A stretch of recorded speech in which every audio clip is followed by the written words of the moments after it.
공동체의 갈등 어떻게 풀 수 있을까?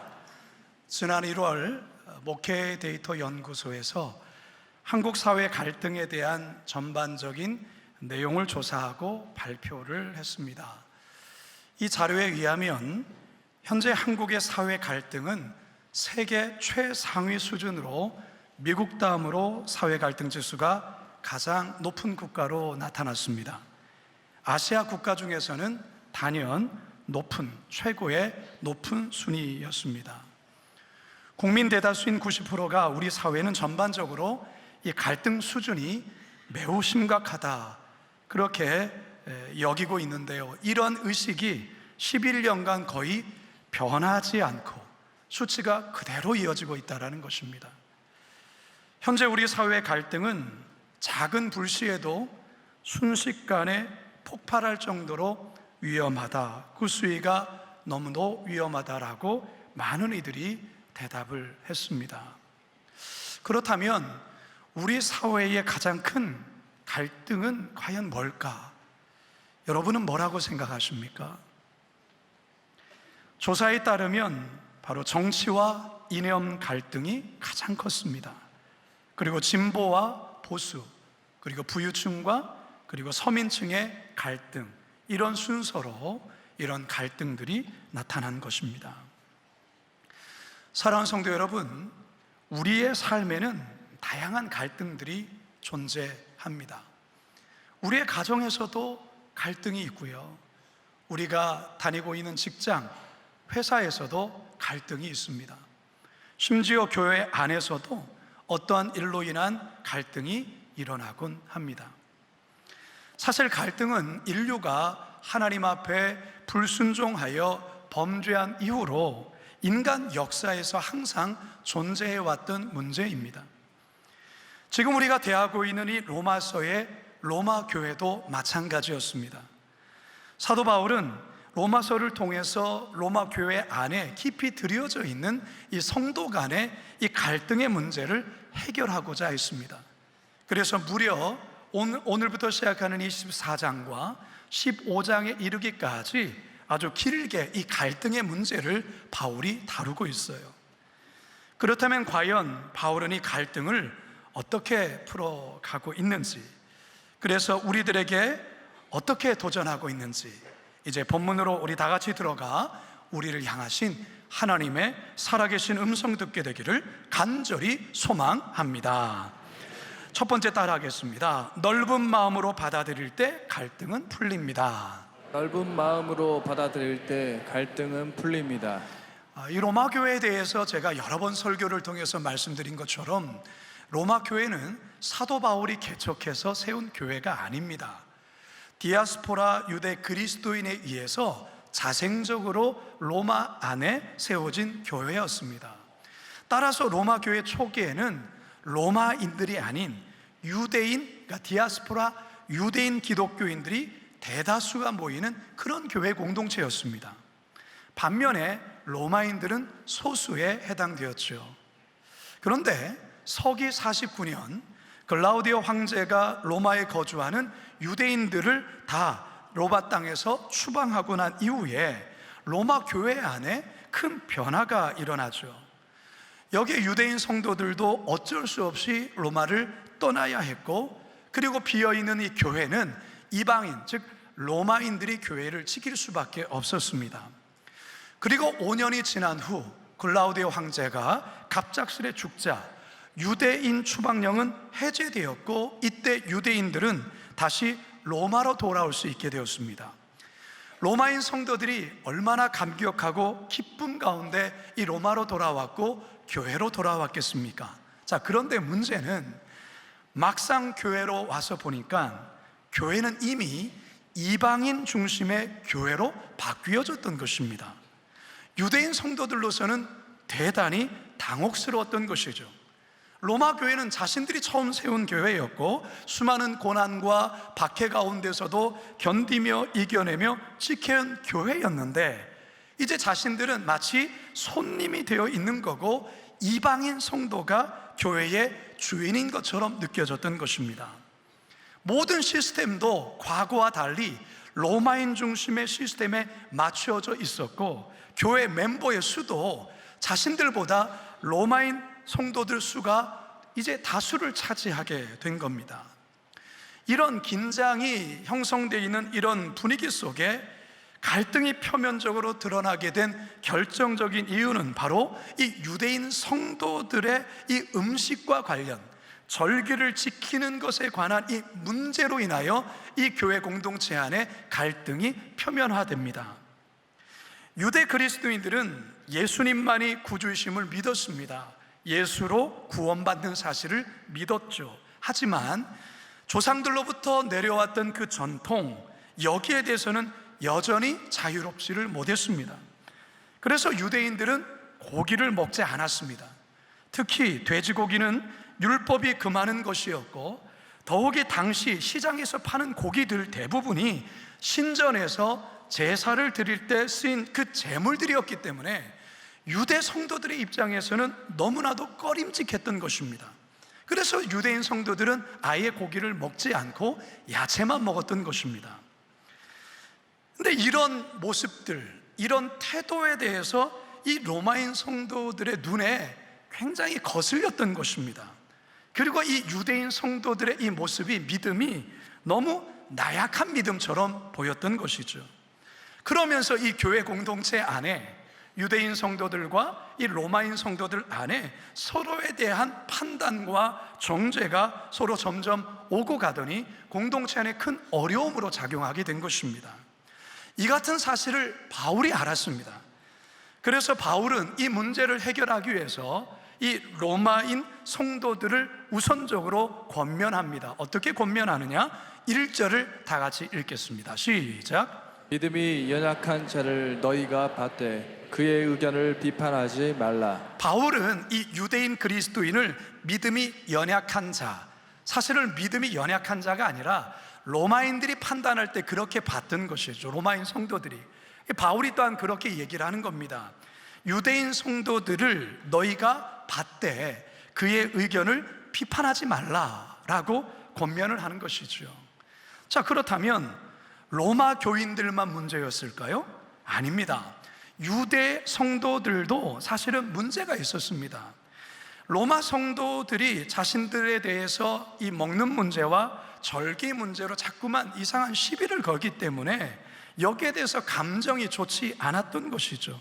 그래서 로마 성도들에 대해서 굉장히 기분 나빠하면서 그들에 대해서도 이 유대 성도들이 비난하고 비판했던 것입니다. 3절 상반절입니다. 시작. 먹는 자는 먹지 않는 자를 업신여기지 말고 먹지 않는 자는 먹는 자를 비판하지 말라. 여러분, 이처럼 이 교회 공동체 안에 먹는 문제로, 어떤 절기를 지키는 문제로 서로 비난하고 판단하고 이런 갈등을 풀지 않으면 누가 가장 좋아할까요? 마귀가 가장 좋아하죠. 마귀는 교회에 다툼이 일어나는 것을 항상 부추기는 자가 마귀예요. 교회 안에서 서로가 분열되고 서로가 싸우고 이거를 마귀가 가장 좋아하는 거예요. 근데 여러분, 교회 성도 간에 이런 분열과 다툼과 나뉘어짐이 있게 되면 결국 어떻게 되느냐? 갈라디아서 5장 15절입니다. 시작. 만일 서로 물고 먹으면 피차 멸망할까 조심하라. 피차 어떻게 된다고요? 멸망한다는 거예요. 서로가 물고 물리면, 서로에게 판단하고 정죄하면 결국에는 다 망하게 된다, 그 말이에요. 그래서 바울은 이 문제를 해결할 방법으로 첫 번째로 뭘 제시하냐면 서로를 받으라고 말하는 게, 받으라. 여러분이 받는다라는 말이 이 본문 굉장히 많이 나오거든요. 이 받는다로 번역된 헬러 프로슬람바노는 이 뜻이 넓은 마음으로 용납하라, 이런 말이에요. 넓은 마음으로 용납하라. 사도 바울은 먼저 로마 교회 성도들에게 이 유대 성도들이 그 고기를 먹지 않는 것에 대해서 비판하지 말고 있는 모습 그대로를 용납하라, 서로 받아줘라 라고 말하는 거예요. 그러면서 바울은 뭐라고 말하냐면 하나님이 저들을 이미 받으셨다, 용납하셨다라고 말을 하고 있습니다. 3절 하반절 시작. 이는 하나님이 그를 받으셨음이라. 심지어 예수님도 허물 많고 실수하고 부족한 우리 모두를 이미 받으셨기에 우리가 서로 용납하고 서로를 받아주는 것은 마땅하다라고 로마서 15장 7절에 이렇게 말합니다. 시작. 그러므로 그리스도께서 우리를 받아 하나님께 영광을 돌리심과 같이 너희도 서로 받으라. 여러분, 바다가 왜 바다일까요? 바다는 강물도 빗물도 때론 오염된 물도 쓰레기도 거부하지 않고 다 받아들이기 때문에 바다다라고 하는 말이 있어요. 참 일리가 있는 말이라 생각을 합니다. 사랑하는 성도 여러분, 왜 공동체 안에 갈등이 있을까요? 서로를 받아주지 않기 때문에 그래요. 서로가 잘못됐다라고 지적하고 비난만 하고 판단만 하기 때문에 그렇습니다. 여러분, 예수님께서 우리를 받아주셨어요. 우리가 완벽해서 받아주신 줄 압니까? 우리 맨날 실수하고 연약하잖아요. 그런 우리를 예수님이 받아주셨단 말이죠. 따라서 우리도 서로를 받아주셔야 돼요. 모습 그대로를 받아주시는 거죠. 용납하고 넓은 마음으로 받아주시면 갈등을 풀 수 있는 실마리가 보이게 됩니다. 바라기는 서로를 넓은 마음으로 받으심으로, 용납하심으로 공동체 안에 있는 어떤 갈등의 문제 풀어갈 수 있기를 주님의 이름으로 축원합니다. 두 번째 따라 합시다. 처지를 바꾸어 생각해 볼 때 갈등은 풀립니다. 처지를 바꾸어 생각해 볼 때 갈등은 풀립니다. TV 프로 중에 동상이몽 너는 내 운명이라는 그런 예능 방송이 있습니다. 이 프로는 출연자들의 어떤 가정과 부부간의 따뜻한 어떤 일상들, 아주 이렇게 리얼한 그냥 있는 모습 그대로를 시청자들에게 이렇게 보여주는 그런 예능 프로인데요. 제가 몇 년 전에 이 프로에 출연한 한 부부의 내용이 이 설교를 준비하는데 기억이 나는 거예요. 그때 당시에 출연한 이 부부는 서로의 역할을 하루 동안 바꿔서 생활해보는 그런 장면을 카메라에 담았었는데요. 남편은 아내의 매일의 일상을 한번 살아보는 거고, 아내는 거꾸로 남편의 역할로 하루를 살아보는 거예요. 그러니까 이 가정에 어린 아기가 있는데, 이 남편이 이제 아내의 역할을 하루 종일 하는데, 아이 젖병 물리는데도 실수가 있고, 기저귀 가는데도 실수가 있고, 실수를 연발하는 거예요. 조금 이제 쉴만 하면 아이가 깨서 칭칭대고 울고, 그러니까 이게 너무 힘든 거예요. 그러니까 결국 이 남편이 하루의 미션을 다 끝내고 나서 자신은 절대로 아내처럼 못하겠다고 고개를 절레절레 흔들었던, 아내 역시도 남편의 하루를 살아가는데 남편이 하루를 이렇게 힘들게 살아가고 있다는 것을 처음 경험하게 된 거예요. 그러면서 굉장히 놀라워하는 장면을 바로 이 프로에 담았던 것이 기억이 납니다. 여러분, 사자성어 중에 역지사지라는 말이 있어요. 무슨 뜻이죠? 서로의 입장, 서로의 처지를 바꾸어서 생각해 본다라는 뜻이죠. 서로의 입장을 바꾸어 생각해 볼 때 그 사람이 왜 그런 행동을 하게 되었는가, 왜 그런 판단을 하겠는가, 우리가 조금은 이해할 수 있게 된다라는 거예요. 사람들은 저마다 자기의 입장이 있어요. 자기가 보는 안경이 있어요. 관점이 있고, 또한 자기만이 갖는 어떤 처지가 있습니다. 그런데 문제는 뭐냐면 그런 자신의 입장과 자신의 생각으로 남을 판단한다라는 거예요. 남을 비판한다라는 거예요. 이건 잘못된 거예요. 공동체 안에서 어떤 갈등이 일어나는 것을 보게 되면 공동체 안에 다 이런 모습들로 서로를 바라보며 서로가 비난하는 거예요. 다 자기 관점이에요. 다 자기 중심이에요. 다 자기 입장이에요. 부부 갈등도 사실은 남편은 남편 입장만 자꾸 얘기하고 아내는 아내 입장만 자꾸 얘기하기 때문에 이 갈등이 풀리지가 않는 거예요. 부모 또한도 자녀와의 관계 속에, 또한 고부 간의 갈등, 이런 것을 볼 때마다 그 안에 모두가 자기 입장으로만 이야기하고 그런 설명을 하다 보니까 도무지 갈등이 풀리지가 않는 것이죠. 로마 교회 공동체도 그랬어요.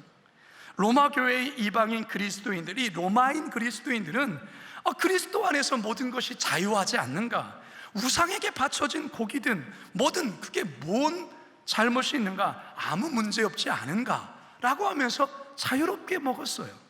그러나 유대 그리스도인들에게는 그게 아니었던 것이죠. 조상들로부터 내려온 유대 전통과 또한 율법적인 그런 사고가 여전히 남아 있었던 것입니다. 로마인들에게는 고기는 단지 음식에 해당되었던 것이지만 유대인들에게는 단지 음식을 넘어서 신앙적인 문제였다라는 것이죠. 절기 또한 날에 대한 부분도 마찬가지였어요. 자, 5절도 한번 읽어보죠. 시작. 어떤 사람은 이 날을 저 날보다 낮게 여기고 어떤 사람은 모든 날을 같게 여기나니 각각 자기 마음으로 확정할지니라. 그러니까 날에 대해서도 누구는 아주 중요하게 그 날을 지키지만 어느 누구는 그걸 왜 거기에 매여 있냐, 이런 것이었죠. 자, 여기서 중요한 것이 뭡니까? 역지사지, 역지사지. 그러니까 로마 성도들은, 유대 성도들이 왜 저럴까? 왜 고기를 먹지 않지? 왜 나를 저렇게 중요하게 여기지? 유대인들의 어떠한 배경과 그들의 상황과 그들의 입장을 한 번쯤 헤아려 본다면 유대인들이 왜 저렇게 하는지를 좀 이해할 수 있다는 거죠. 유대인 성도들도 마찬가지예요. 로마인들이 워낙 그 사회가 자유로운 사회 아니었습니까?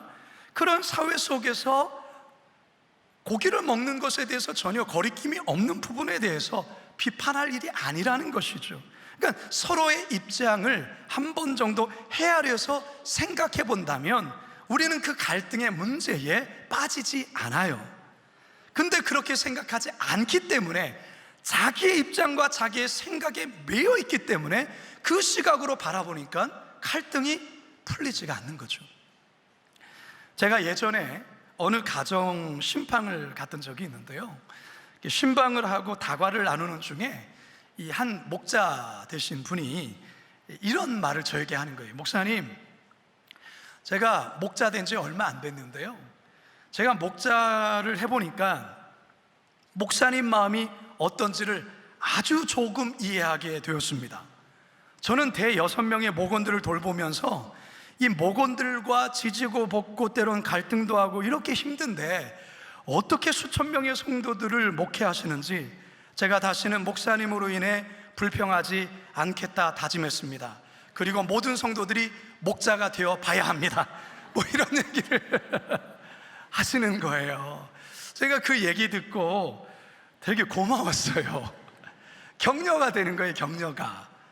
그러니까 자신도 이제 몇 되지 않지만 목자로서 성도들을 섬겨보니까 때론 힘든 거예요. 때론 내 마음 같지 않고.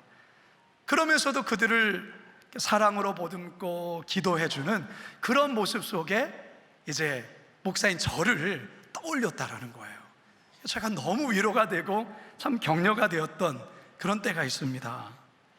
근데 제가 설교를 준비하면서 이게 생각이 났는데 동시에 또 이런 생각이 저희 마음에 들었어요. 그러면 나는 그동안 목회하면서 우리 성도들의 입장을 얼마나 헤아리며 성도들의 상황을 이해하며 목회를 했나, 이런 생각이 드는 거예요. 그러니까 갑자기 너무 죄송한 마음이 들었어요. 너무 미안한 마음이 들더라고요. 그리고 많이 반성하게 됐어요. 우리 성도들 한 주 내내 직장에서 일하고 때론 야근도 하고 치열하게 한 주 동안 세상에서 살다가 사실 이렇게 주일날 여러분 교회 와서 예배 드리는 거잖아요. 얼마나 늦게까지 자고 싶겠어요. 그리고 얼마나 놀고 싶고 가고 싶은 데가 얼마나 많겠습니까? 그런데 주일을 그래도 지키기 위해서 또 이 예배 자리에 나오신 것 뿐만 아니라 오늘 성가대, 오늘의 성가대 지금 나와서 즉석으로 부른 게 아닙니다. 이거 준비하기 위해서 몇 번을 연습을 하는 거죠. 악기를 다루시는 분들도 마찬가지고 찬양팀도 마찬가지고 뒤에서 환영팀으로 그리고 지금 수화로 봉사하시는 분들, 모든 분들이 그냥 일주일 동안 팽팽 놀다가 여기 나온 게 아니다라는 거. 정말로 분주하고 어려운 시간 속에 시간 내어서 주님을 사랑하는 마음으로 이 교회에 와서 하루를 주님께 봉사하는데, 내가 얼마나 성도들의 그 마음을 헤아리고 목회하고 그들의 수고에 대해서 내가 얼마나 격려하고 칭찬했는가, 마음속에 반성이 되는 거예요. 제가 이 자리를 빌어서 우리 성도님께 죄송하다는 말씀 드리고, 이 자리를 빌어서 우리 성가대 너무 고맙습니다. 우리 악기팀 너무 감사드리고, 우리 지휘자 집사님 감사하고, 우리 찬양팀 너무 고맙고, 우리 수고하시는 우리 권사님 감사하고, 우리 뒤에 있는 우리 환영팀, 그리고 카메라 잡고 있는 모든 분들, 또 밖에서 이 더운 땡볕에 주차봉을 들고 때론 욕을 들으면서 참아가면서 이 봉사하시는 우리 봉사자들, 식당의 그 뜨거운 열기 가운데서 땀을 뻘뻘 흘리면서 밥을 짓고 반찬을 만드시는 분들, 여러 사랑부서와 여러 어린이 부서에 가서 정말로 교사로 봉사하시는 분들, 또 목자, 지구장, 목양장로님 여러분 모두에게 정말 감사합니다. 우리 박수로 한번 격려해 봅시다.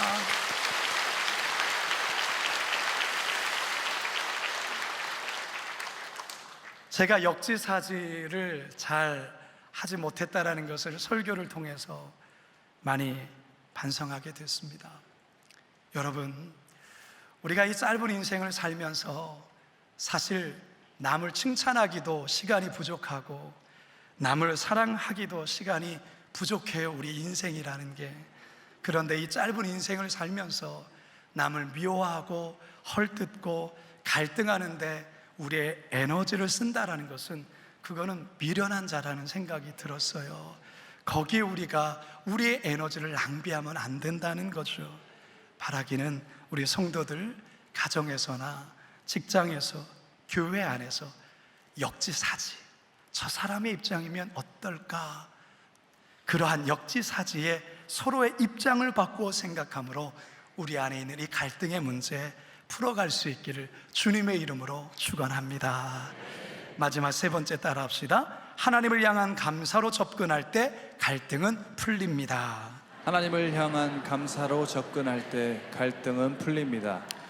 여러분, 속담 중에 호미로 막을 것을 뭐로 막는다? 가래로 막는다라는 말이 있어요.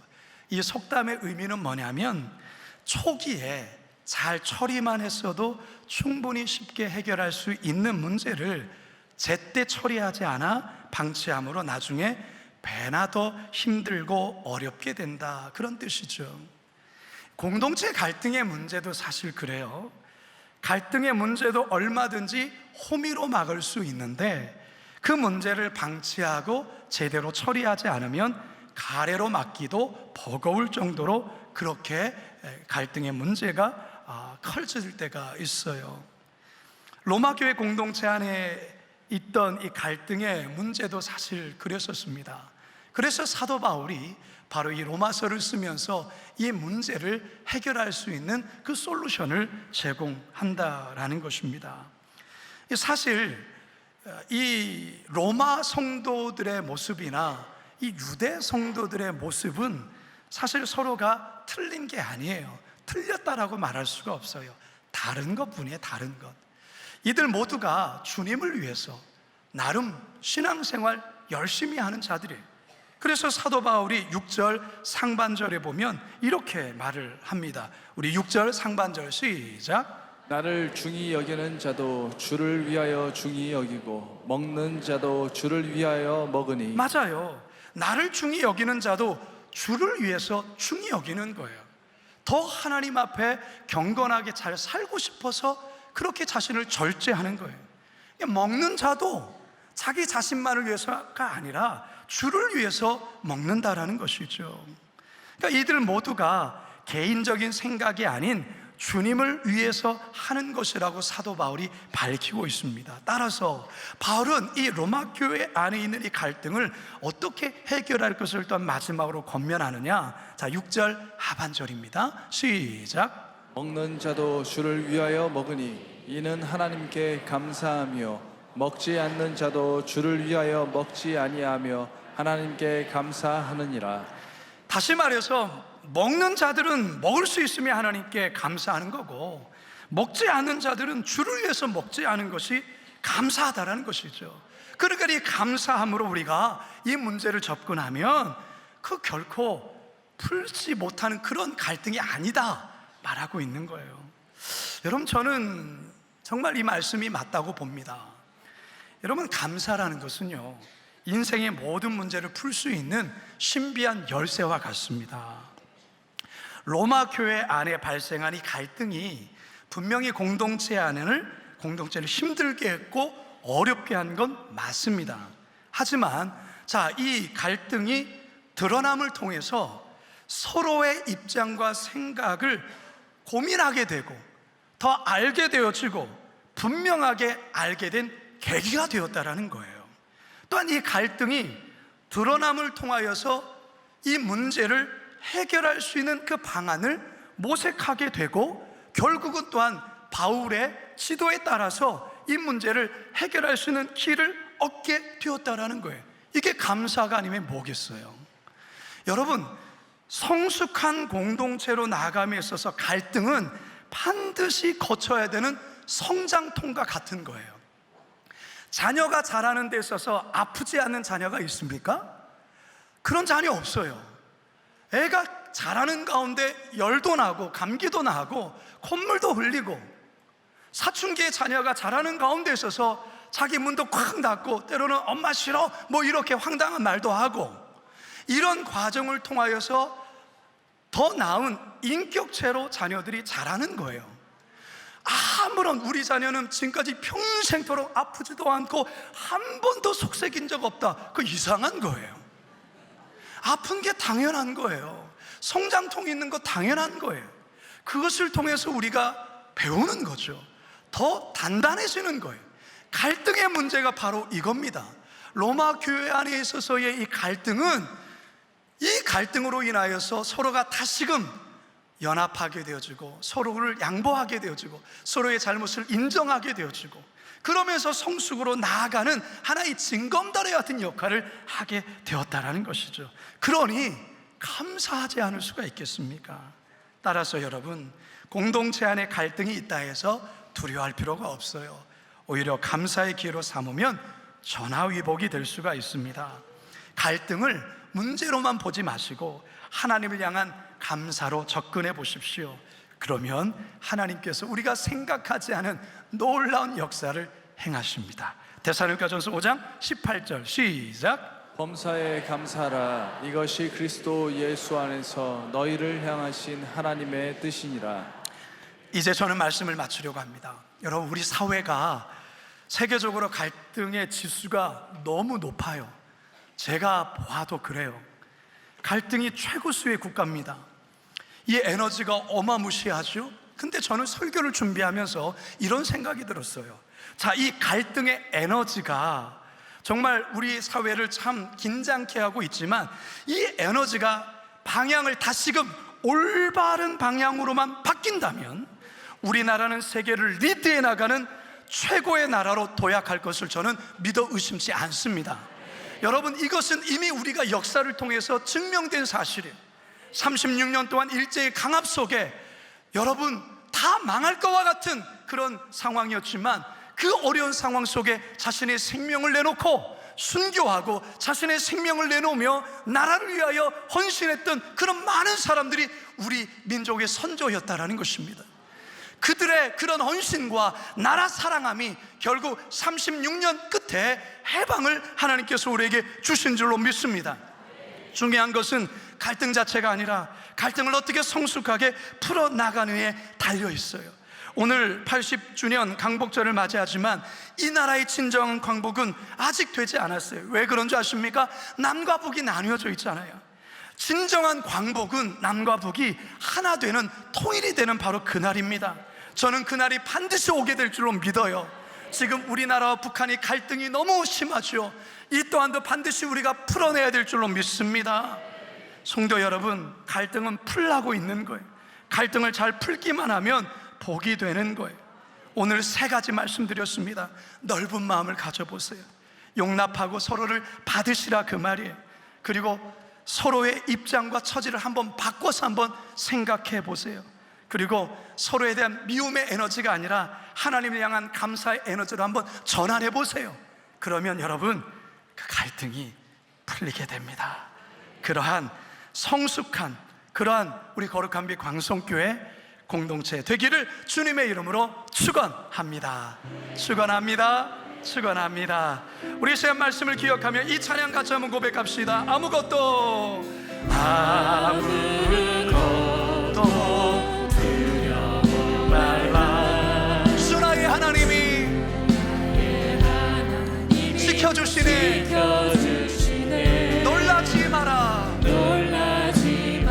겁내지 마라. 주님 나를 지켜주십니다. 내 맘이 힘에 겨워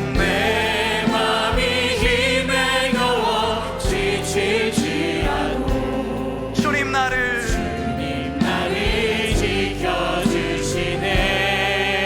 세상의 어떤 험한 풍파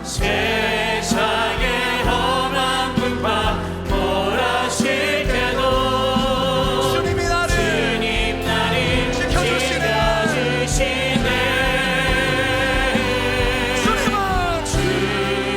주님은 나의 산소, 주님은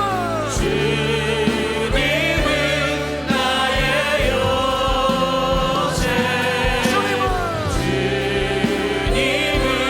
나의 소망, 나의 힘이 되신 다 일어나소서. 주님은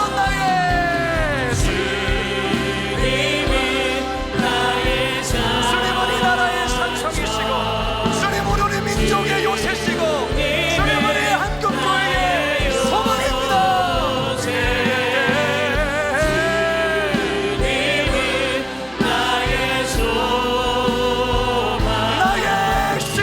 나의 힘이 되신 여호와. 살아계신 아버지 하나님, 80년 전 이 땅에 광복의 기쁨을 허락하신 하나님, 이 나라가 일제히 압제 속에 신음하며 고통 속에 있을 때 우리 하나님이 나라의 광복의 기쁨을 주셨습니다. 그런데 하나님, 이 나라는 여전히 갈등하며 싸우며 분열합니다. 이 사회가 갈등이 너무 높습니다. 북한과의 갈등은 여전히 풀리지 않은 숙제로 남아 있습니다. 하나님, 이 나라의 갈등이 풀어지게 하여 주옵소서. 북한과의 갈등이 풀어지게 하여 주옵소서. 그래서 복음 통일을 이룰 수 있게 하여 주시고, 우리 민족의 저력, 정말로 이 전쟁으로의 초토화된 이 나라, 세계의 강대국이 되어진 이 놀라운 변화의 역사가 우리 민족 가운데 있사오니, 이제는 갈등의 에너지를 서로 하나의 마음으로, 그래서 하나님이 기뻐하신 뜻으로 방향을 돌림으로 세계를 주도하며 이 마지막 때에 하나님께 쓰임받는 하나님의 나라, 하나님의 민족 되게 하여 주시옵소서. 감사와 찬양을 주님께 올려드리오며 예수님의 이름으로 기도드리옵나이다.